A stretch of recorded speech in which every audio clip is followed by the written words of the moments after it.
അൽ മലിക് അൽ മാലിക് അൽ മലിക് അൽ മാലിക് അല്ലദീ ലഹുൽ മുൽക്ക്. എന്താണ് മലിക് എന്ന് പറഞ്ഞാൽ, അല്ലെങ്കിൽ മാലിക് എന്ന് പറഞ്ഞാൽ ആ ഇസ്മുകളുടെ അർത്ഥം ലഹുൽ അല്ലദീ ലഹുൽ മുൽക്ക്, ആർക്കാണോ മുൽക്കുള്ളത് അവൻ. മുൽക്ക്, ആധിപത്യം, ഉടമസ്ഥാവകാശം, എല്ലാ ഈ ദുനിയാവിലുള്ള അല്ലാഹു അല്ലാത്ത മറ്റെന്തൊക്കെയുണ്ടോ അതാണ് ആലം. കുല്ലുമൻ സിവല്ലാഹ് ഔ കുല്ലുമാ സിവല്ലാഹ്, അവയുടെ മുഴുവൻ മുൽക്ക് അല്ലാഹുവിന്റെ കയ്യിലാണ്.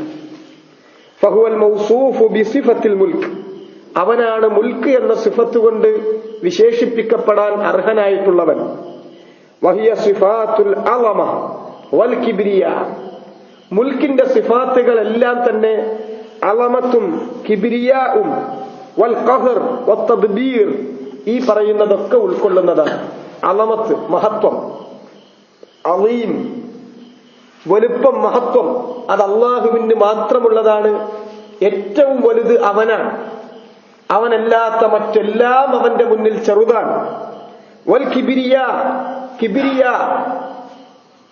എനിക്ക് ഞാൻ മാത്രം, ഞാനാണ് ഏറ്റവും വലുത്, എനിക്ക് കീഴിലാണ് എല്ലാം എന്ന് പറയാനുള്ള അർഹത അള്ളാഹുവിന് മാത്രമാണ്. എനിക്ക് ഞാൻ മാത്രം മതി, എന്റെ കാര്യങ്ങൾ എനിക്ക് മാത്രം നടത്താൻ കഴിയും, എന്റെ കീഴിലാണ് മറ്റെല്ലാം, ഞാനാണ് ഏറ്റവും വലിയവൻ, എനിക്ക് മാത്രമുള്ളതാണ് വലുപ്പം എന്ന് പറയാനുള്ള അർഹത കിബ്രിയ എന്നത് അള്ളാഹുവിന്റെ മാത്രം സിഫത്താണ്. വേറെ ഒരാൾക്കും അയാളുടെ മേൽ ആരുമില്ല എന്ന് പറയാനില്ല. എല്ലാവരുടെയും മേൽ അള്ളയുണ്ട്. ബാക്കിയെല്ലാം അവന്റെ പടപ്പുകളെല്ലാം അവന്റെ കീഴിലാണ്. എനിക്ക് ഞാൻ തന്നെ മതി, എന്റെ കാര്യങ്ങൾ എന്നെ കൊണ്ട് തന്നെ നടക്കുമെന്ന് പറഞ്ഞ് കിബിർ നടിക്കാൻ ഒരാൾക്കും സാധ്യമല്ല. കാരണം എല്ലാവരും മറ്റുള്ളവരെ ആശ്രയിച്ച് കഴിയുന്നവനാണ്. എല്ലാവരും അള്ളാഹുവിനെ ആശ്രയിക്കുന്നവരാണ്. കിബ്രിയ എന്നത് അതുകൊണ്ട് തന്നെ വൽ കിബ്രിയ ഉരിദാഇ, എന്റെ റിദ ആണ് കിബ്രിയ. അള്ളാഹു അവന്റെ തട്ടമായി സ്വീകരിച്ചിട്ടുള്ളതാണ് കിബ്രിയ. അതൊരാൾക്കും വകവെച്ചു കൊടുത്തിട്ടില്ലാത്തതാണ് കിബ്രിയാഇന്റെ സിഫത്ത്. വൽ ഖഹർ, ഖഹർ, എല്ലാം അടക്കി വാഴുക, അത് മുൽക്കിന്റെ സിഫത്തുകളിൽപ്പെട്ടതാണ്. ഖഹർ, എല്ലാറ്റിനെയും അടക്കി വായാൻ കഴിയുന്ന ആധിപത്യമുള്ളത് അള്ളാഹുവിനാണ്. മറ്റൊരാൾക്കും അവന്റെ മേൽ ഖഹറില്ല. വത്തദ്ബീർ, എല്ലാറ്റിനെയും നിയന്ത്രിച്ചു കൊണ്ടിരിക്കുന്നത് അവനാണ്. എല്ലാവരുടെയും കാര്യങ്ങൾ, എല്ലാ കാര്യങ്ങളും സസൂക്ഷ്മമായി നിയന്ത്രിച്ചു കൊണ്ടിരിക്കുന്നത് അവനാണ്. അതുകൊണ്ട് മുൽക്കിന്റെ സിഫാത്തുകളിൽപ്പെട്ടതാണ് അളമത്ത്. ഒരാൾ മലിക്കാകണമെങ്കിൽ, ഒരു രാജാവാകണമെങ്കിൽ അയാൾ ആ സമൂഹത്തിൽ അളീമായിരിക്കണം. അയാളുടെ കീഴിലായിരിക്കണം മറ്റെല്ലാവരും. അയാൾക്ക് ആധിപത്യമുണ്ടാകണം. അതുപോലെ തന്നെ അയാൾക്ക് മറ്റുള്ളവരുടെ പ്രജകളുടെ കാര്യങ്ങൾ നിയന്ത്രിക്കാൻ കഴിയണം. ഇതാണ് മലിക്ക് എന്ന ആ പദം പടപ്പുകൾ ഉപയോഗിക്കുമ്പോൾ അവർ അതുകൊണ്ട് അർത്ഥമാക്കുന്നത്. എന്നാൽ വലില്ലാഹിൽ മസലുൽ അഅല, അള്ളാഹുവിനുള്ളതാണ് മസലുൽ അഅല. ഈ പറഞ്ഞ സിഫാത്തുകളിൽ അതിന്റെ കമാൽ, ഖഹർ, തദ്ബീർ, അതുപോലെ തന്നെ അളമത്ത്, കിബ്രിയാ, അതിന്റെ കമാൽ അള്ളാഹുവിന് മാത്രം അവകാശപ്പെട്ടതാണ്. അള്ളാഹുവിന് മാത്രം അവകാശപ്പെട്ടതാണ്. ഈ സിഫത്തുകളെല്ലാം ഉൾക്കൊള്ളുന്നതിനാൽ അള്ളാഹുവിന് മാത്രമാണ് മുൽക്ക്. അല്ലദീ ലഹു തസറുഫ് അൽ മുത്ലഖ് ഫിൽ ഖൽഖി വൽ അംരി വൽ ജസാ, അള്ളാഹുവിനുള്ളത് അള്ളാഹുവിന് മാത്രം അവകാശപ്പെട്ടതാണ്. അത്തസറുഫുൽ മുത്ലഖ്, മുത്ലഖായ തസറുഫ്. തസറുഫ് എന്ന് പറഞ്ഞാൽ കാര്യങ്ങൾ അങ്ങോട്ടും ഇങ്ങോട്ടുമൊക്കെ നീക്കുപോക്ക് നടത്താൻ ആർക്ക് മാത്രമേ കഴിയുള്ളൂ? അത് പടപ്പുകൾക്ക് ഏതെങ്കിലും നിരക്ക് കൊടുത്തിട്ടുണ്ടെങ്കിൽ അതൊന്നും തന്നെ മുത്തലക്കായി നിരുപാധികം അവർക്ക് വിട്ടുകൊടുത്തതല്ല. പടപ്പുകൾക്ക് ഏതെങ്കിലും കാര്യത്തിൽ തസറുഫ് കൊടുത്തിട്ടുണ്ടെങ്കിൽ അതിനൊക്കെ തന്നെ അതിൻ്റെതായ ഒരു പരിധിയുണ്ട്. ആ പരിധിക്കപ്പുറത്തേക്ക് കൊടുത്തിട്ടില്ല.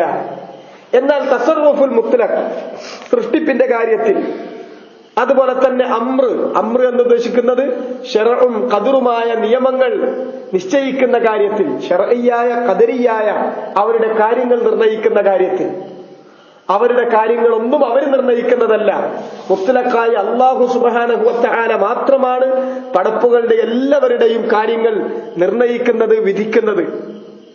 വൽ ജസാ, പ്രതിഫലം നൽകുന്നത്, അവരുടെ അഅ്മാലുകൾക്കുള്ള പ്രതിഫലം നൽകുക എന്ന അർത്ഥത്തിൽ ഇതെല്ലാം തന്നെ അള്ളാഹുവിന് മാത്രം ഉള്ള സിഫത്തുകളാണ്. തസറുഫ്, അള്ളാഹുവാണ് തസറുഫുൽ മുത്ലഖ് നടത്തുന്നത് ഫിൽ ഖൽഖി വൽ അംരി വൽ ജസാ, സൃഷ്ടിപ്പിന്റെ കാര്യത്തിൽ. എപ്പോൾ, ആരെ, എങ്ങനെ, ഏത് സമയത്തിൽ, ഏത് രൂപത്തിൽ സൃഷ്ടിക്കണം, അവൻ ഉദ്ദേശിക്കുന്ന രൂപത്തിൽ, അവൻ ഉദ്ദേശിക്കുന്ന സമയത്ത്, അവൻ ഉദ്ദേശിക്കുന്ന പോലെ അള്ളാഹു സൃഷ്ടിപ്പ് നടത്തും. എന്നിട്ട് അവരുടെ കാര്യങ്ങളെല്ലാം തസറുഫ് നടത്തുന്നത് അവനാണ്. അവരുടെ കാര്യങ്ങളെല്ലാം എന്താണ് എന്ന് തീരുമാനിച്ച് മുൻകൂട്ടി കണക്കാക്കി വിധിച്ച് നടപ്പാക്കുന്നത് അവനാണ്. അവർ ചെയ്യുന്ന അഅ്മാലുകൾക്ക് അനുസൃതമായി പ്രതിഫലം നിശ്ചയിക്കുന്നതും അവൻ തന്നെയാണ്. അതുകൊണ്ട് മുൽക്ക് എന്ന അർത്ഥത്തിലുള്ള അതിന്റെ എല്ലാ സിഫത്തുകളും അള്ളാഹുവിന് മാത്രം അവകാശപ്പെട്ടതാണ്. വലഹു ജമീഉൽ ആലമുൽ ഉലവി വസ്സുഫ്ലി, മുകളിലുള്ളതും താഴെയുള്ളതുമായ മുഴുവൻ ലോകങ്ങളും, ഉപരിയിലും താഴെയുമുള്ള മുഴുവൻ ലോകങ്ങളും അവന്റെ കീഴിലാണ്, അവനുള്ളതാണ്, അവന്റെ ഉടമസ്ഥതയിലാണ്. കുല്ലുഹും അബീദുൻ വമമാലീകുൻ വമുഖ്തറൂന ഇലൈഹി. കുല്ലുഹും അബീദ്, എല്ലാവരും അവന്റെ അടിമകളാണ്, എല്ലാവരും അവന്റെ അടിമകളാണ്. വമമാലീക്, അവന്റെ ഉടമസ്ഥതയുടെ കീഴിലുള്ളവരാണ്, അവന്റെ ബന്ധനത്തിലുള്ളവരാണ്, അവന്റെ ഉടമസ്ഥതയുടെ കീഴിലുള്ള മമാലീക്കുകളാണ്. മാത്രമല്ല വമുഖ്തറൂന ഇലൈഹി, അവനിലേക്ക് ആവശ്യക്കാരാണ്, അത്യാവശ്യക്കാരാണ്. എല്ലാവരും മലിക്കായ അള്ളാഹുവിലേക്കാണ് ആവശ്യക്കാരായിട്ടുള്ളത്. അവരുടെ അത്യാവശ്യങ്ങളെല്ലാം അവനാണ് നിറവേറ്റി കൊടുക്കുന്നവൻ.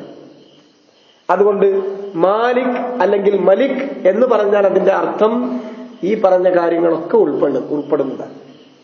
അത് മലയാളത്തിൽ ഒരു പദം പഠിച്ചത് കൊണ്ട് അധികാരമുള്ളവൻ അല്ലെങ്കിൽ രാജാധികാരി എന്നൊക്കെ പറഞ്ഞൊരു വാക്ക് പറഞ്ഞുകൊണ്ട് മാത്രം ചുരുങ്ങുന്നതല്ല.